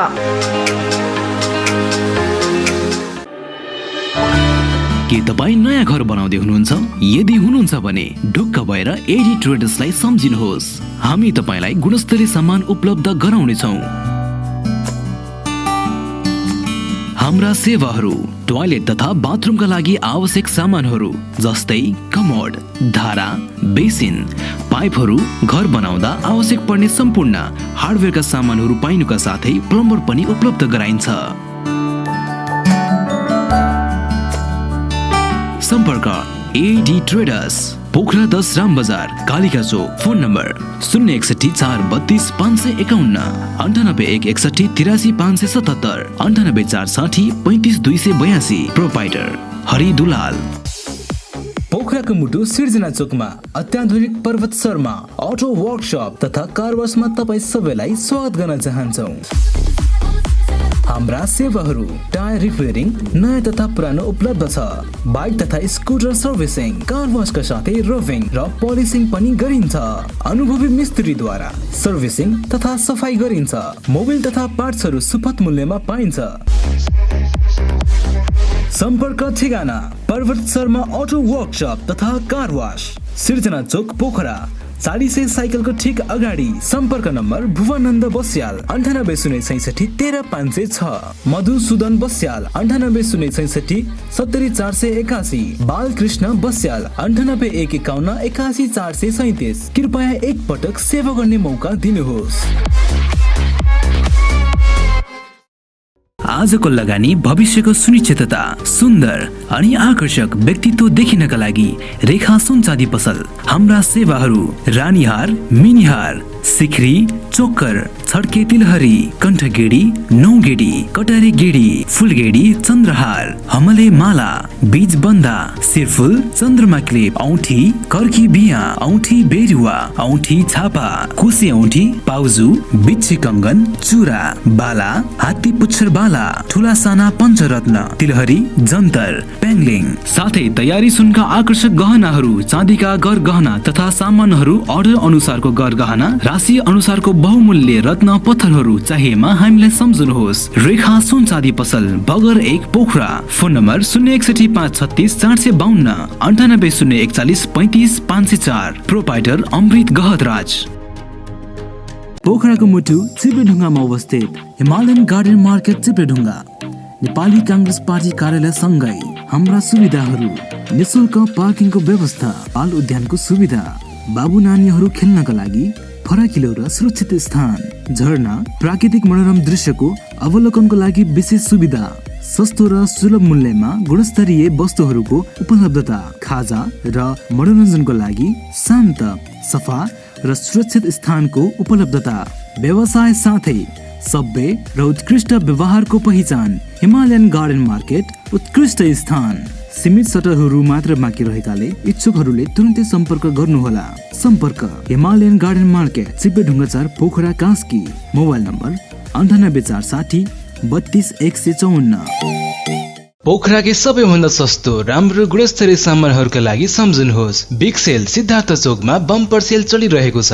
कटन प्यान्ट, जिन्स प्यान्ट, कटराइज प्यान्ट, बक्सर प्यान्ट बम्पर सेलमा 950। छानी छानी क्याजुअल प्यान्टहरू, leather shoes, sports shoes bumper सेलमा मात्र 1200। क्याजुअल सर्टहरू, कटन सर्ट, चेक सर्टहरू छानी छानी मात्र 500 मा। नेपालकै सबैभन्दा सस्तो मूल्यमा होलसेल मूल्य ब्रान्डेड तथा नन ब्रान्डेड सामानहरूका लागि हामीलाई सम्झनुहोस्। Ramp brand, retro brand, black brand, 80 degree brand, साथै नाइक, एडिडास, पुमा र रिबुक ब्रान्डको जुत्ता तथा लुगाहरू र स्पोर्ट वेयरका लागि हामीलाई सम्झनुहोस्। साथै ब्रान्डेड सामानहरूमा 25% डिस्काउन्ट। सबै ब्रान्डेड सामानहरू पाइनुका साथै होलसेल तथा खुद्रा बिक्री गरिन्छ। सम्पर्क big sale Siddhartha Chowk. Mobile number 98 141 88 804 98 266 02 262। Siddhartha चोकमा, सिद्धार्थ चोकदेखि बिन्दवासनी जाने मेन रोडमै सेकेन्ड होम। मफसल राजनीतिक विशेष तपाईँ हेर्दै हुनुहुन्छ। हामी छौँ पोखरा महानगरपालिकाको वडा नम्बर 31 मा छौँ। यहाँका राजनीतिक दलका व्यक्तित्वहरूसँगको कुराकानी यहाँ समक्ष राख्दैछौँ। मसँग हुनुहुन्छ नेकपा एमालेका वडा नम्बर 31 का चाहिँ सचिव हुनुहुन्छ पुरुषोत्तम अधिकारी हुनुहुन्छ। के भन्नुहुन्छ, नेकपा एमाले कसरी बढ्दैछ, यहाँको एकाइ कमिटी कसरी अगाडि बढ्दैछ, यी कुराकानी उहाँकै मुखारबिन्दबाट। स्वागत छ यहाँलाई। आराम हुनुहुन्छ? आराम। पार्टीलाई कस्तो छ? ठिक छ सर, एकदम। के गर्दैछ अहिले पार्टी? कता व्यस्त छ एकाएक पार्टी? के गर्दैछ अहिले सर? सबै तल्लो निकायदेखि वडादेखि प्रदेश महानगर लगायत सबै निर्विरोध चयन गरेर सबै पार्टीलाई एकजुट बनाएर अगाडि जाने भन्ने कुरामा चाहिँ अहिले पार्टी अगाडि बढिरहेको छ।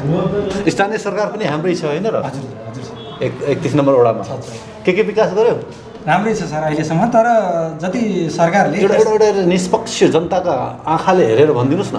हजुर अहिले हामीले चाहिँ खास भन्ने हो भने यो ठिक्क नरचोकबाट किमिसी जाने बाटो 70 लाखको काम पिच सबभन्दा पहिले वडा नम्बर 31ले पहिलो स्थानीय तहमै हामीले 50-50 लगायत अनि वडाको रकमले चाहिँ पिच गऱ्यौँ 70 लाखका।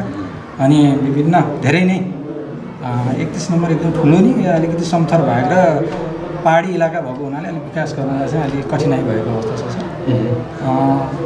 के देखियो भन्नुहुन्छ भने अलि सरकारले जब स्थानीय तहमा नै सबै अग्राधिकार दिने भनेको थियो तर त्यो नदिएको र सब केन्द्रमा नै राखेको हुनाले चाहिँ अझ वडाले त्यही अनुसारको विकास गर्न अलि नसकेको महसुस चाहिँ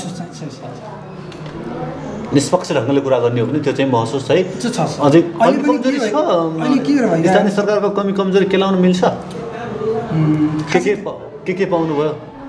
त्यो त पाइयो सर। पहिला हामीलाई घर जग्गा नक्सा पास गर्न लेखनाथमाथिको नगरपालिका जानु पर्थ्यो। अहिले सबै नक्सा पास त्योबाट लगायत हरेक काम हाम्रो चाहिँ विद्या भत्ता त्योबाट लगायत हरेक काम चाहिँ हामीले यहीँबाट वडाबाट नै गरेको हुनाले अहिले हामीलाई चाहिँ सुविधा चाहिँ भएको छ। तर सुविधा त रहे तर कमी कमजोरी के रहे अथवा चाहिँ स्थानीय सरकारको कमी कमजोरी पनि त हुन्छ नि त। कमी कमजोरी पार्टीलाई पर राखेर हेर्ने हो भने के देखियो भने सर वडा महानगरमा पनि अझै पनि सबै अग्राधिकार वडालाई नदिएको अवस्थामा वडा अध्यक्ष पनि एउटा सिफारिस र रातो कलम मात्रै चल्ने कि जस्तो अवस्था देखियो यहाँ। के अब 2 दिन 3 दिन डोजर लाउनु पऱ्यो भने महानगर पत्र लिएर जानु पऱ्यो। हरेक चाहिँ काम चाहिँ एउटा वडालाई नै खाता खोल्ने एउटा जिम्मा नदिएको हुनाले जे काम गर्नु पनि हामीलाई महानगर जानु परेको हुनाले अलिकति त्यो चाहिँ हामीलाई त्यो खुल्ला गरिदिएको भए हामीलाई चाहिँ यहीँ सहजीकरण हुने थियो। यसपालि त सरकार हाम्रो छ, अब चुनाव पनि आउँदैछ, पार्टी पनि फुटेको छ, के छ सम्भावना? सर त्यस्तो हाम्रो कास्कीमै त्यस्तो असर छैन। नै मलाई वडा नम्बर 31 को भनिदिनुहोस्। वडा नम्बर 31 हाम्रो अब पूर्व स्वास्थ्य मन्त्री र निवर्तमान निवर्तमान गृहमन्त्री र अहिले केन्द्रीय हाम्रो क्षेत्र नम्बर 1 को निर्वाचित सांसद हुनुहुन्छ। उहाँको नै यो धरोहर अथवा मुटु नै यही भएको हुनाले हामीलाई त्यस्तो समस्या छैन सर। यो 31 मा पार्टीलाई अझै त्यो समस्या छैन। हरेक कुराले अब हाम्रो 31 चाहिँ एमालेको हाम्रो पकड्ने भएको हुनाले हाम्रो त्यस्तो डराउनु पर्ने आवश्यकता छैन। पार्टी फुटबाट डराउनु पर्ने चाहिँ आवश्यकता छैन। अन्य पार्टीहरू त चाहिँ अब हामी आउँछौँ भनेर पनि अन्य पार्टी भनेको त हामीलाई अलिकति हामीसँग प्रतिद्वन्दी भनेको काङ्ग्रेसै हो। खासै त्यस्तो केही छैन। डर चाहिँ काङ्ग्रेससँग छ त्यसो भए? छैन त्यस्तो त छैन सर। त्यही पनि एउटा आफ्नै जेस उमा हिँडेको चाहिँ काङ्ग्रेस हो, तर त्यस्तो डर चाहिँ छैन। जनताले साथ दिन्छन् भन्ने आशा अपेक्षा चाहिँ रहेको छ। तपाईँको एकाइ कमिटी चाहिँ कसरी बनाउनु भएको छ अथवा चाहिँ समावेशी छ कि छैन, समानुपातिक छ कि छैन, के छ, कसलाई कसरी समेट्नु भएको छ? हाम्रो चाहिँ 51 सदस्यीय चाहिँ कमिटी बनाएको छ। त्यसमा चाहिँ अध्यक्ष चाहिँ उपाध्यक्ष सचिव हुनुहुन्छ। हामीले चाहिँ 33% महिला ल चाहिँ नामका मात्र समेट्नु भएको छ कि साँच्चै ती महिलाहरू भोलिको दिनमा नेतृत्व सम्हाल्ने हुनु, वडा सम्हाल्ने अथवा चाहिँ भोलि चाहिँ मेयरसम्म चाहिँ जाने त्यो बनाउनु भएको छ माहौल? त्यो वातावरण छ सर। अहिले त्यो गर्दै बिस्तारै लिएर जाँदैछौँ हामीले पनि।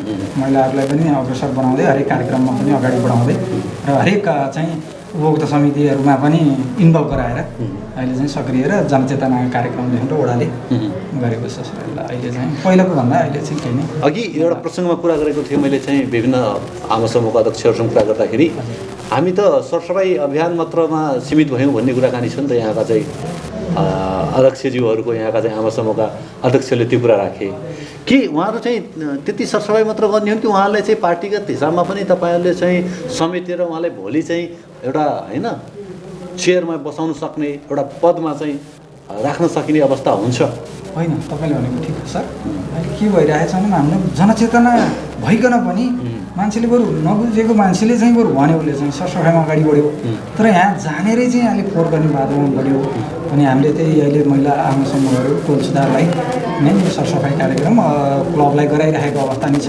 अब बिस्तारै उहाँहरूलाई पनि पार्टीमा एकजुट हुँदै अगाडि बढाउने गरेको छ। महिलाहरूले चाहिँ प्रयोग मात्र गरिन्छ पार्टीमा? होइन सर, त्यस्तो होइन त्यस्तो।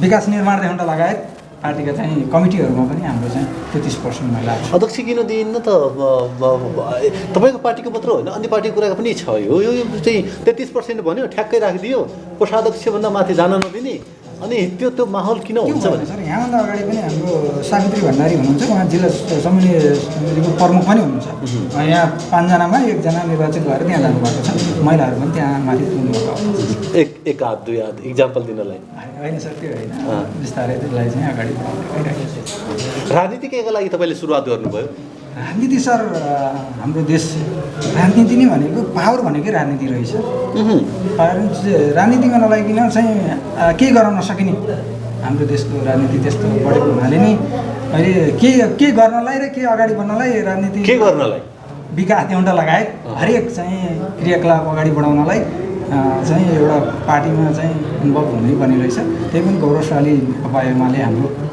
पहिलेदेखि चाहिँ अझै पनि हामी चाहिँ भनिराख्नु छ हाम्रो अध्यक्ष वडा नम्बर 31 मा तपाईँले के गर्ने हुन्छ यदि तपाईँले चान्स पाउनुभयो भने तपाईँ सचिव हुनुहुन्छ काहीँ पार्टीले भोलि जिम्मेवारी दिन्छ चुनावी पनि आउँदैछ तपाईँको पनि टार्गेटहरू होलान् के गर्ने उद्देश्य छ सबभन्दा पहिला सर अब हाम्रो चाहिँ पोखरा महानगरमा 7वटा ताल भएको र जस 9वटा भनिन्छ तर 7 तालको बगैँचा भनेर भनिन्छ नि सबभन्दा नै हाम्रो सबभन्दा पहिले बिगनेस ताल ओझेल पर्यो सर जुन पर्यटकहरू आउँछन् जुन कस्टमरहरू आउँछन् सबै फेमताल गएको अवस्था र त्योभन्दा सुन्दर र मोटो ठाउँमा रहेको हाम्रो बेगनास्थल पछाडि परेको अवस्था भएको हुनाले सबभन्दा पहल मैले चाहिँ सबभन्दा यो बेगनास्थललाई चाहिँ अहिले हाम्रो अध्यक्षज्यूको पनि धेरै भिजन छ उहाँ धेरै वाटर स्पोर्टका कार्यक्रमहरू पनि ल्याउन खोज्नु भएको छ र उहाँ डिपिआर पनि गर्नुभएको छ यो काम एकदम सराहनीय छ र त्यो कामलाई म एकदम पहिला चाहिँ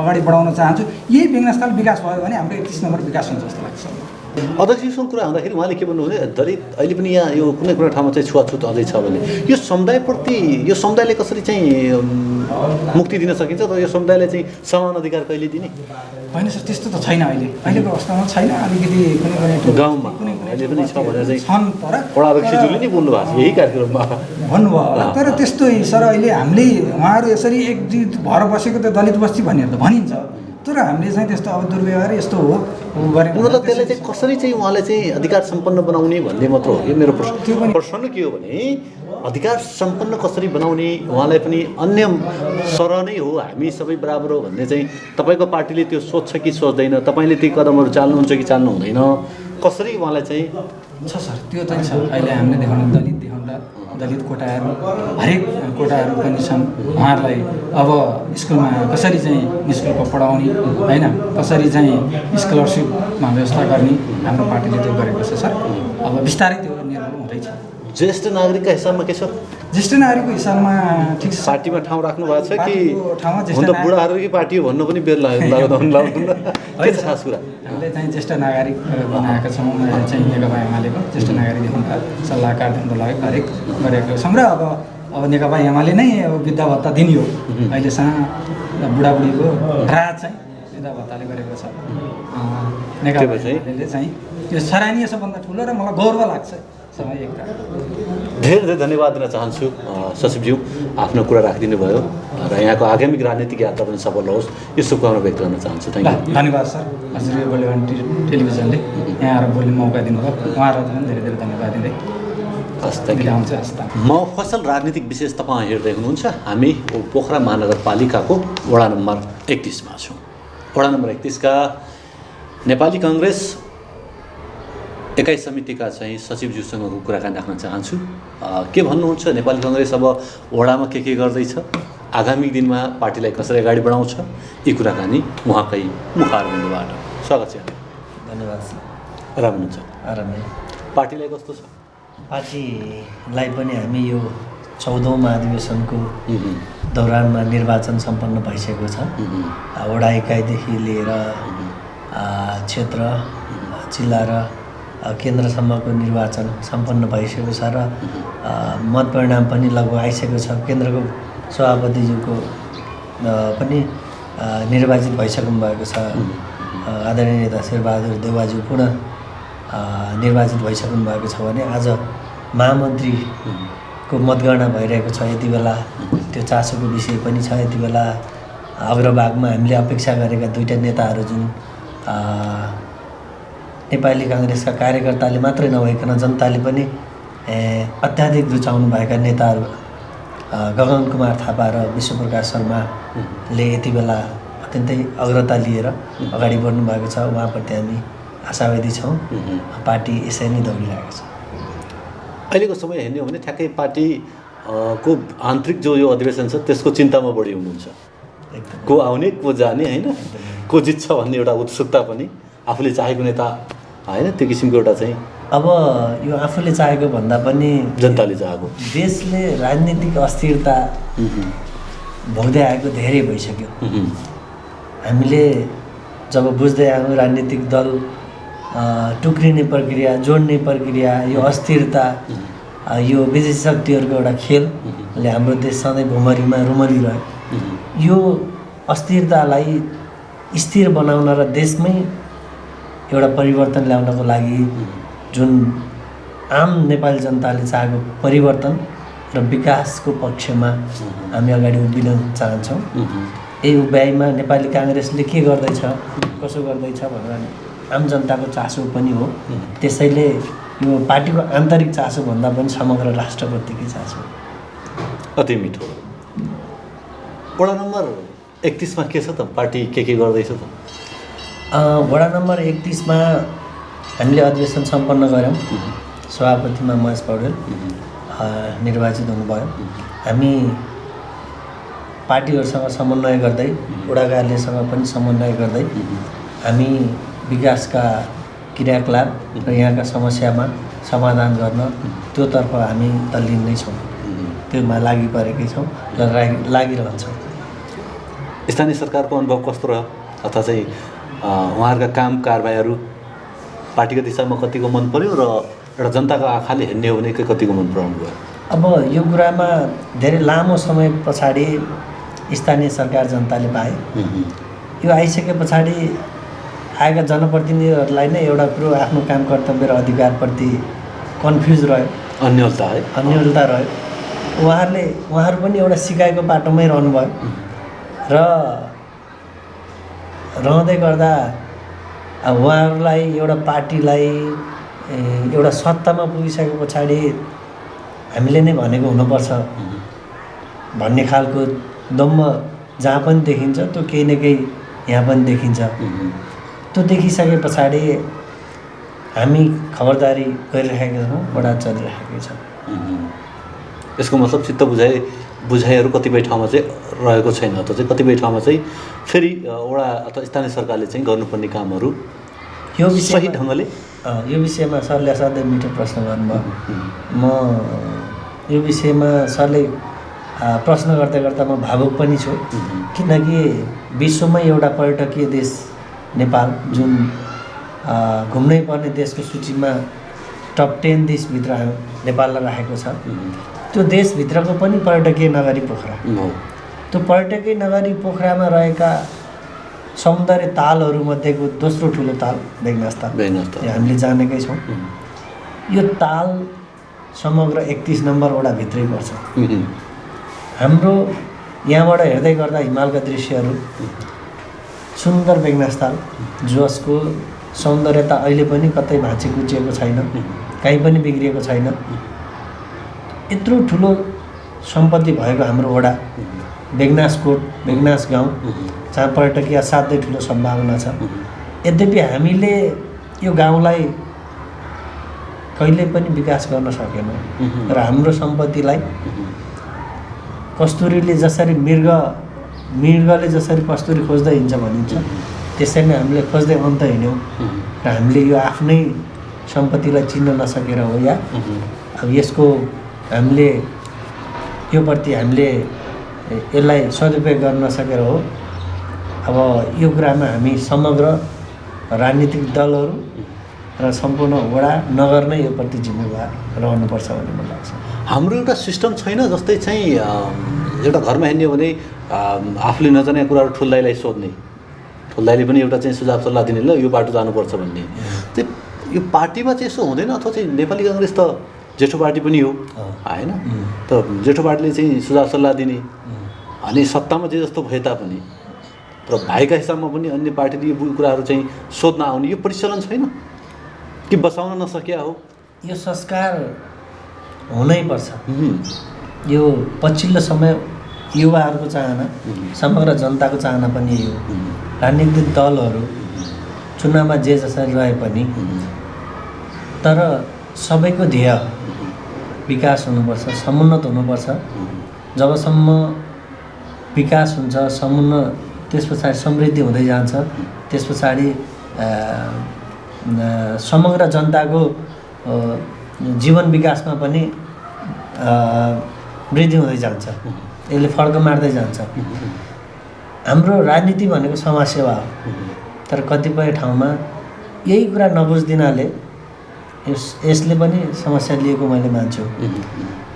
अब आन्तरिक रूपमा छलफल हुनुपर्छ भन्ने कुरा जति पनि कुराहरू छन् यी सबै औपचारिकतामा सीमित भएकोले त्यो कुरा अझै व्यवहारिकमा लागू नभइसकेको हो कि भन्ने मलाई महसुस हुन्छ।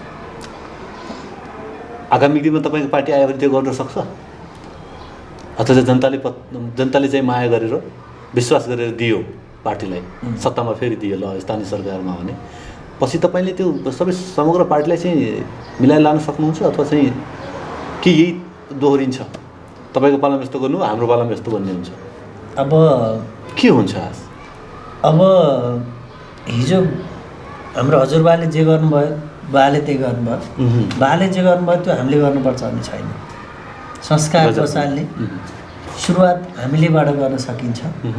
त्यसमा गर्दै गर्दा हामी केही गर्नको लागि, बस्नको लागि, ओट्नको लागि होइन कि हामी कुनै भिजन बनाएर, मिसन बनाएर, एउटा उद्देश्य लिएर त्यसको लक्ष्य राखेर लक्ष्यअनुसार कार्य प्रगति मूल्याङ्कन गर्दै अगाडि बढ्छौँ। तपाईँ युवा पनि हुनुहुन्छ अनि युवालाई चाहिँ कसरी समेट्नु भएको छ? हाम्रो वडा नम्बर 31मा पार्टीले चाहिँ कसरी समेटेको छ? यो कुरामा त म गर्वै गर्छु, किनकि यहाँले देखिराख्नु भएको छ नेपाली काङ्ग्रेसको यो चलिरहेको सम्पन्न भइसकेको भनौँ मत परिणाम त आउँदैछ। यद्यपि यो सम्पन्न भइसकेको निर्वाचनले पनि एउटा युवा पुस्तालाई अगाडि धकेलेकै छ, अगाडि बढाएकै छ, जानैपर्छ भन्ने एउटा सन्देश दिएको छ। अघि मैले भनिसकेँ गगन कुमार थापा र विश्वप्रकाश शर्माज्यू एउटा महामन्त्रीमा चाहिँ अत्याधिक बहुमतले अगाडि आइराख्नु भएको छ। यो तपाईँको वडा इकाइदेखि लिएर तपाईँको क्षेत्रको प्रदेशदेखि लिएर, क्षेत्रदेखि लिएर, जिल्लादेखि लिएर केन्द्रसम्मै यो लागू भइरहेको छ, हुन्छ। यसले के भन्छ, नेपाली काङ्ग्रेसलाई अब युवाहरूको खाँचो छ। अब हामी 7 सालदेखिका चाहिँ हामीले गरेका गतिविधिले अब चल्दैन, हामीले देशलाई एउटा लक्ष्य र दिशा देखाएर अगाडि बढ्नुपर्छ भन्ने एउटा सन्देश दिएको छ। यसको अर्थ चाहिँ एकाइ कमिटीमा चाहिँ राम्रो युवाहरू समेटिएका छन् जो भोलि देशको नेतृत्व गर्न सकोस्, वडाको नेतृत्व गर्न सकोस्। हाम्रो 95% हाम्रो इकाइमा म गर्व साथ भन्छु हामी युवा छौँ। महिलालाई चाहिँ कसरी समेट्नु भएको छ? छन् महिलालाई चाहिँ ल्याउनु भएको छ पार्टीमा? भोलिका लागि चाहिँ नेतृत्व सम्हाल्न सक्ने, वडा सम्हाल्न सक्ने, नगर सम्हाल्न सक्ने? हाम्रो वडामा जस्तै यो राज्यमा 33% कोटा पुर्याउनै पर्छ भन्ने बाध्यताले जबरजस्ती तानेरै भए पनि ल्याउनु पर्ने एउटा बाध्यात्मक कार्य नियम छ। यद्यपि हामीले महिलाहरूलाई पनि अगाडि बढाउनुपर्छ भन्ने एउटा उद्देश्यले हाम्रो पदाधिकारी कोषाध्यक्षमै हामीले महिला राखेका छौँ। त्यो बाध्यताले तान्नुभयो कि तपाईँले पनि अन्य पार्टी जस्तै थियो अथवा चाहिँ उहाँको इच्छा आकाङ्क्षालाई बुझेर होइन महिलालाई पनि अब चाहिँ हामीले सक्षम बनाउनुपर्छ भन्ने हिसाबले हो? होइन, उहाँ असाध्यै सक्षम मान्छे पनि हो। नै उहाँ मात्र होइन, अन्य महिलाहरू कुरा गऱ्यो भने अन्य महिलाहरू पनि त होला नि तपाईँको उसभित्र? होइन, हाम्रै वडाबाट पनि धेरै महिला नेत्रीहरू जन्मिनु भएको छ होइन। उहाँहरू अगाडि बढ्दै हुनुहुन्छ, उहाँहरूलाई हाम्रो सपोर्ट छ र उहाँहरूको एउटा उत्सुकता राजनीतिप्रतिको, समाजसेवाप्रतिको जुन इन्ट्रेस्ट छ उहाँलाई त्यो इन्ट्रेस्टप्रति हामी सपोर्ट गरिरहेका छौँ र गर्नुपर्दछ। अर्को एउटा समुदायको कुरा गर्न चाहन्छु जसलाई चाहिँ दलित भनेर सम्बोधन गरिन्छ, के छ अब उहाँलाई चाहिँ मुक्ति कसले दिने? यहाँ अघि वडा अध्यक्षज्यूसँग पनि कुरा भयो, कहीँ कतै चाहिँ हामी अझै पनि छुवाछुतमै छौँ भनेर उहाँले चाहिँ ती कुरा राख्नु, कहीँ कतै चाहिँ छ है भन्ने कुरा गर्नुभयो होइन, अवशेष रहेको छ। त उहाँलाई कसले मुक्ति दिने? हिजो केही पार्टीले भने हामी मुक्ति दिन्छौँ भनेर होइन, त्यसपछि केही पार्टीले भने होइन। अहिले चाहिँ अब कसले मुक्ति दिने खास कसले हो? यो कुरामा नेपाली काङ्ग्रेसले के सोचेको छ त्यो समुदायको लागि? होइन, यो नेपाली काङ्ग्रेसले जब यो जातीय आन्दोलनको मुद्दा नेपाली काङ्ग्रेसले नै सुरुवात गरेको यो कुरामा यहाँलाई पनि म अवगत गराउन चाहन्छु। जब तारनाथ राणावाडले नै एकजना दलितलाई भित्र्याएर आफ्नो घरमा खाना खुवाएर चाहिँ त्यो आन्दोलनको दलित मुक्त एउटा सोसाइटी बनाउनुपर्छ भन्ने सुरुवात उहाँले गर्नुभएको थियो। यसरी नै नेपाली काङ्ग्रेसले प्रत्येक नेताले चाहिँ घर घरमा लगेर दलितहरूलाई कथित दलित भनिने जातहरूलाई लगेर खुवाउने भनेर जुन चाहिँ आन्दोलन नेपाली काङ्ग्रेसले नै सुरु गरेको हो। र अहिले हामीले हाम्रै क्षेत्रमा मानेको नेता जीवन परियार, आदरणीय जीवन परियार जो अहिले सहमहामन्त्रीको उम्मेदवार पनि हुनुहुन्छ, उहाँलाई म शुभकामना पनि दिन चाहन्छु। उहाँको मत काउन्टिङ भोलि हुँदैछ। यो विषयमा दलित भनेर तपाईँ हाम्रो पुस्ताले नमान्ला, यद्यपि कहीँ कतै अझै पनि समाजमा त्यसको दाग त छ। अब त्यो कुनै पनि कुरा के हुँदो रहेछ भन्दाखेरि एकैचोटि रिमुभ गर्छु भन्नलाई एउटा क्रान्तिकारी परिवर्तन एकैचोटि ल्याउनलाई चाहिँ गाह्रो हुँदो रहेछ। यद्यपि राजनीतिक दलहरूले यस्ता मुद्दा उठाइदिएर हामी यो गर्छौँ ऊ गर्छौँ भनेर एउटा भोट ब्याङ्कको रूपमा एउटा दलित बस्तीहरूलाई प्रयोग गरेको देखिन्छ। हामी त्यो चाहँदैनौँ। हामीले चाहने दलितमा पहिला शिक्षा, उनीहरूको सचेतना र उनीहरूको जीवन विकासमा वृद्धि हुँदै जाओस् भन्ने हाम्रो चाहना हो। त्यसरी नै पार्टीले समेटेको छ एकाइ कमिटीले तपाईँको? हाम्रो समितिभित्र साथीहरू हुनुहुन्छ, उहाँहरू हामी सँगै छौँ। अर्को एउटा चाहिँ सुन्न पाइने विभिन्न वडामा सुकुम्बासी भन्ने एउटा चाहिँ त्यो शब्द पनि सुन्न पाइन्छ। वडा नम्बर 31 मा के छ? सुकुम्बासीहरूको बस्ती छ या छैन या अन्त्य गर्नु भएको छ के छ? थोरै जानकारी गराइदिनु। अब कतिपय कुरा यो सर्वदलीय बैठकमा बस्दा पनि उठ्ने गरेका कुराहरू छन् र मैले पनि कतिपय देखिरहेको छु। हाम्रो 31 नम्बरमा पनि सुकुम्बासीको रूपमा बस्नुभएका नागरिकहरू हुनुहुन्छ। उहाँलाई त वडाले भन्दा पनि एउटा राष्ट्रकै एउटा नीतिले चाहिँ उहाँहरूलाई व्यवस्थित गर्न सक्छ होइन। त्यो नीति जहिलेसम्म सेन्टरले बनाउँदैन तहिलेसम्म उहाँहरूलाई त्यो अस्थायी बसोबास गर्ने भन्दा अहिले तत्काल व्यवस्थित गर्न सकिने अवस्था छैन। अब दलित आयोग गठन भइरहेको छ, कहिले चाहिँ बन्छ कहिले भत्किन्छ। यो धेरै लामो समयदेखि यो प्रक्रिया चलिरहेको छ। उहाँहरूले त्योबाट एउटा समस्याको समाधान पाउनु भएको छैन। अपेक्षा गरौँ अब छिटै यसको समाधान हुन्छ। सुकुम्बासीको पनि अब एउटा केन्द्रबाट केही नीति बन्ला। तपाईँको पहल कस्तो रहन्छ वडाबाट चाहिँ? वडाबाट जिम्मेवार पदमा हुनुहुन्छ होइन, जनताले रुचाएको पनि छ। भोलिको दिनमा फेरि जनताले चाह्यो भने तपाईँलाई दिन सक्छ तपाईँले चाहेको कुराहरू होइन। त्यसमा चाहिँ तपाईँको पहल कस्तो रहने? यसमा के हो भन्नुहुन्छ भने नागरिक, राज्यको नजरमा नागरिक सबै समान हो, सबैले समान अधिकार पाउनुपर्छ। अब परिस्थितिले कोही कतै सुकुम्बासी रहन सक्छ, तिनीहरूलाई व्यवस्थित रूपमा राख्नुपर्छ भन्ने मेरो आफ्नो पनि ध्येय हो। र म यदि त्यो ठाउँमा रहेँ र मैले पहल गर्नुपर्ने अवस्था रहेमा म त्यसको लागि सकारात्मक रूपमै अगाडि बढ्छु। यो मिठो कुराकानीका लागि समग्र वडा नम्बर 31 को विकासका कुराकानी समग्र कुरा राखिदिनु भयो, आभार व्यक्त गर्न चाहन्छु। आगामी राजनीतिक यात्रा पनि यहाँको सफल रहोस्, शुभकामना पनि व्यक्त गर्न चाहन्छु। धन्यवाद। यो कार्यक्रममा यहाँले मलाई यो जुन बोल्ने गोल्डन आई टिभीले यो कार्यक्रममा मलाई बोल्ने एउटा अवसर दिनुभयो र हाम्रो यो जुन चाहिँ 31 नम्बर वडा हजुर चाहिँ सुगम भेगमै बसेर हामीलाई यो हामीसँग कुरा गर्दै हुनुहुन्छ। यसको चाहिँ अलिकति पारिपट्टि जानुभयो भने तपाईँ पुगेर आउँदा कहीँ कतै लडिन्छ कि भन्ने खालको अवस्था छ। म दुःखको साथ भन्नुपर्छ। यस्तो ठाउँमा पनि आएर यी विविध कुराहरूको कुरा राख्ने, आफ्नो भावना राख्ने, आफ्नो तर्क राख्ने अवसर दिनुभयो। यहाँ लगायत गोल्डन आई टिभी परिवारलाई धन्यवाद। मफसल राजनीतिक विशेष तपाईँ हेर्दै हुनुहुन्छ। हामी पोखरा महानगरपालिकाको वडा नम्बर 31 मा छौँ र यहाँका कुराकानी यहाँ समक्ष राख्यौँ। अर्को हप्ता अन्य ठाउँका कुराहरू अथवा चाहिँ अन्य राजनीतिक कुराहरू लिएर उपस्थित हुने नै छौँ। त्यति बेलासम्मका लागि म देवेन्द्र बिदा चाहन्छु। हस्, नमस्कार।